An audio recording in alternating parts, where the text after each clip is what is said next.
కర్నూలు 4వ పట్టణ police station పరిధిలో బంగారం, వెండి దొంగతనం కేసును పోలీసులు ఛేదించారు. వివేక్ నగర్లోని ఇంటి నుంచి సుమారు 15 తులాల బంగారం, 30 తులాల వెండి వస్తువులు చోరీ అయినట్లు ఫిర్యాదు నమోదైంది. విచారణలో పని మనిషి పర్వీన్ను పోలీసులు అరెస్టు చేసి ఆభరణాలను స్వాధీనం చేసుకున్నారు.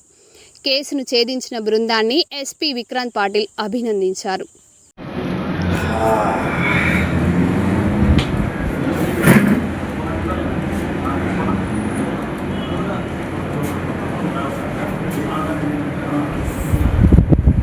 ఒకేసారి నిలబడతాం నాకు బర్రం తిరుగుతున్నా